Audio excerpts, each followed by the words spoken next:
How did a group of Valyrian sheep herders rise to become some of the most prominent people in all of Essos? How did they rise up to conquer half of an entire continent? It doesn't make much sense where they can jump from farming sheep, herding them together, to riding on dragons and taming them using magic. In this video, I want to discuss several different ways that I think dragons may have been created and how that will play a role in Game of Thrones Season 8. Okay, so the story goes that there was this lonely Valyrian shepherd who happened to be walking around this place called the 14 Flames, which is basically a giant ring of volcanoes that are extremely active, and they stretch across the Valyrian Peninsula. Anyway, this dude is wandering around in that, and he ends up finding a clutch of dragon eggs, and he decides to use the volcanoes as well as sorcery to hatch these into dragons.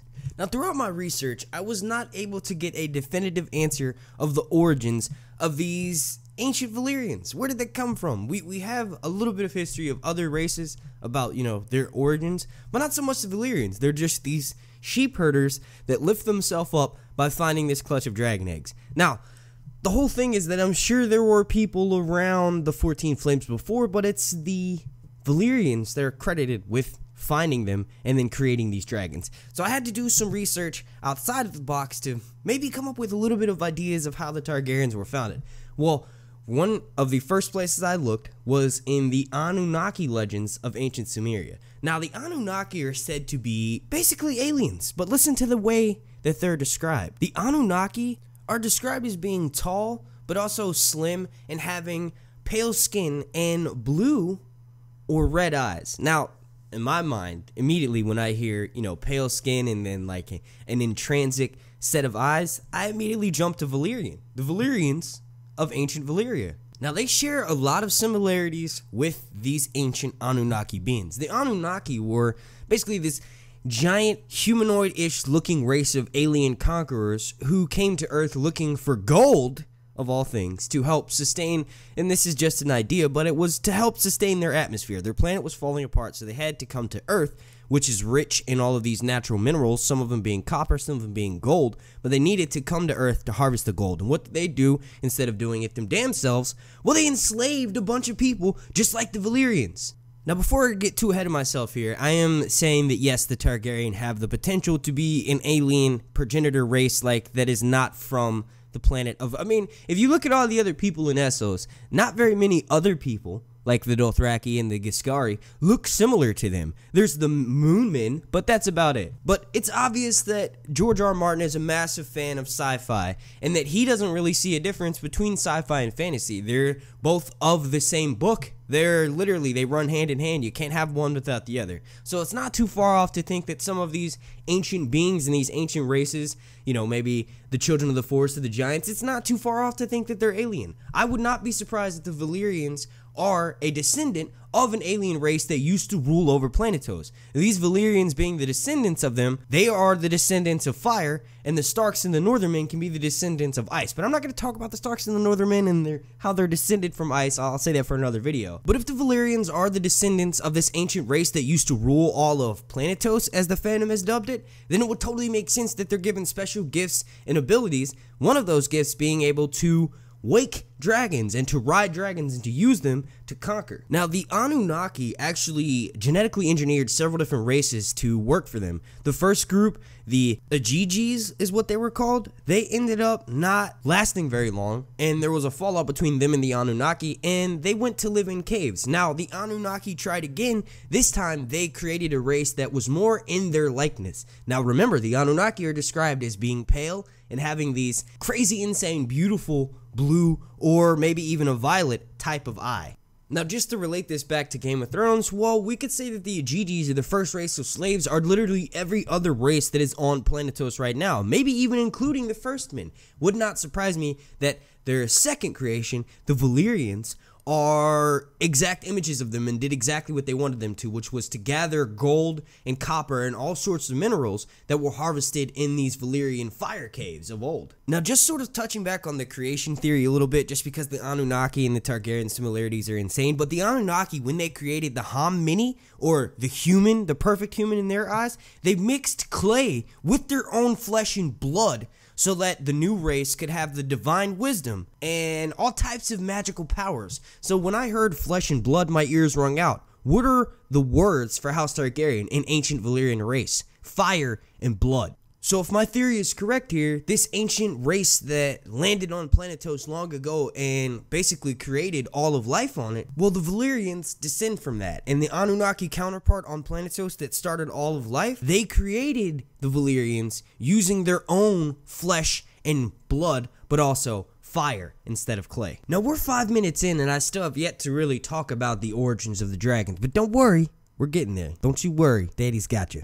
So continuing on with this, we need to look at the destruction of the Anunnaki and compare and contrast it with the destruction of the Valyrians. Now, the Valyrian destruction is a big mystery that seems mysterious and hard to really, figure out what happened there until you start reading about it. When you read about it, you realize that these ancient Valyrians, or these ancient Anunnaki descendants, if you will, were messing around in something they shouldn't have. Now, the chances of having 14 active volcanoes that stretch across somewhere it exists in nature. We have places like that on actual Earth. Maybe not 14 volcanoes, but we do have land masses that have several active volcanoes on them. One thing we don't do is go drilling underneath them and making tunnels into Earth looking for gold. We don't do that, but the Valyrians did. So there's descriptions of them in A World of Ice and Fire of them digging down so deep that literally there was nothing left but charcoal, bones, and ashes, because whoever was digging down that tunnel and that shaft that hissed and wind this way and that way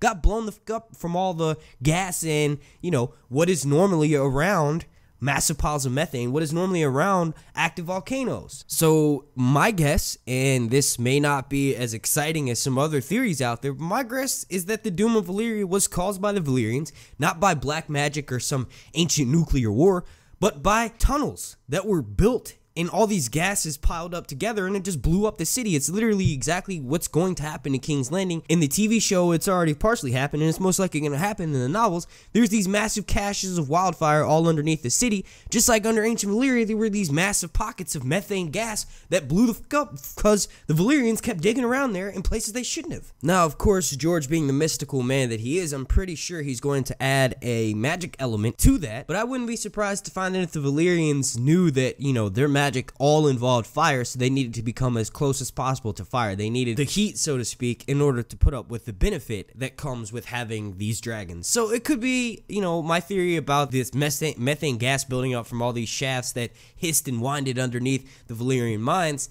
That could be it, but it could also be the fact that they are of fire and they wanted to enhance their magic, and the only way to do that is by dealing with massive amounts of fire, and this is what actually blew up the city. But when you look at Anunnaki legend, there are several different accounts of what actually went happen and why the Anunnaki are no longer on this planet, but most people tend to agree with the fact that they destroyed themselves, and their destruction was mainly on their own doing. They nuked several large cities that exist now where Jordan is, the country of Jordan, and they blew themselves up, so to speak. So this fits along very nicely with the Anunnaki being, compared to the Targaryens. They both are destroyed of their own creations. Now on to the origin of dragons. We don't really get much other than a random lonely Valyrian sheepholder coming across a clutch of dragon eggs in the 14 Flames. That's pretty much all the information we get about the origin of them. So somehow he uses fire and magic in the volcanoes around him to hatch these dragon eggs, and we're just to assume that they came out most likely looking like, Viserion,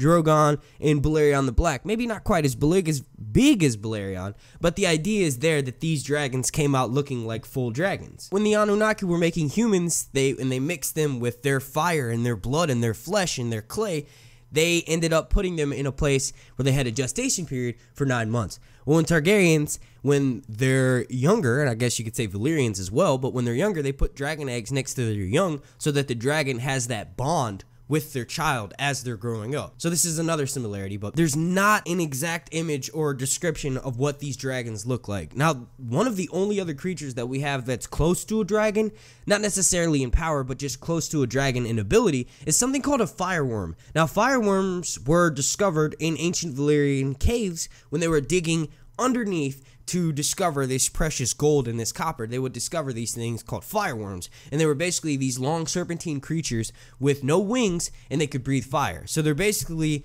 the ancestor or the predecessor to dragons.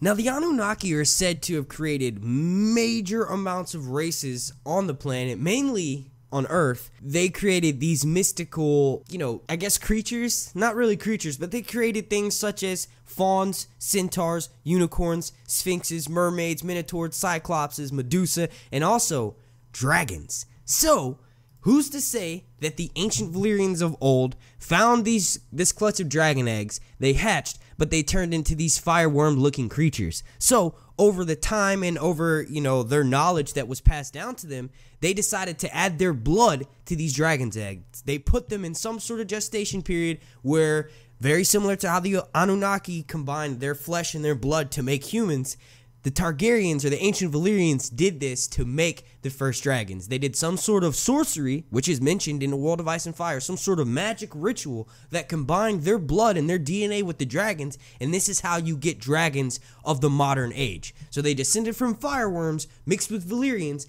and this is how you have Drogon. And now on to the actual theory or part that pertains to Season 8. Now, one of the side races that I just discussed, the Igigi, one of the ways that they were actually created by the Anunnaki was when their planet Tiamat had basically came in between Mars and Jupiter. It broke off, and then a fragment of it landed on the Earth. But for the most part, the giant asteroid killed all the dinosaurs. But the fragments that landed on the Earth, the Anunnaki actually used them to combine with the ancient dinosaurs, and then their combination DNA is what created the Igigi, or the first race of slaves that the Anunnaki created to work for them. So, if we create this super loose connection, the Children of the Forest, under the guidance of Bloodraven, created the Night King using a fragment of dragon glass, which some people consider it to be, a piece of frozen fire not from this planet. So they used these two things to create a new race of people, just like the Anunnaki did when created the Gigis. Now, what ended up happening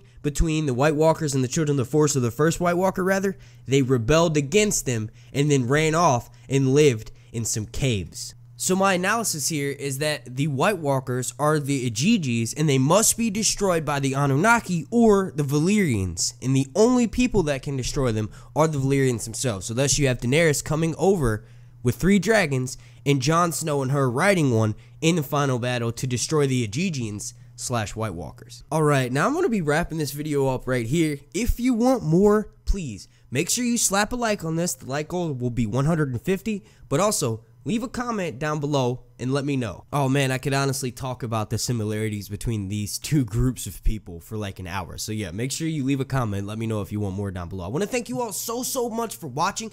If you could, please slap a like on this video. Make sure you're subscribed. Go ahead and turn your notifications on so that way you get alerted every single time I drop a Game of Thrones or a Westworld video throughout this long night. And super special shout out to every single member of my Patreon family over on patreon.com/SirHunsReviews. I want to thank you all so much for doing what you do. And special shout out to every single person watching this video right now. My name's Mark, and this has been Sir Hunts dropping bombs reviews.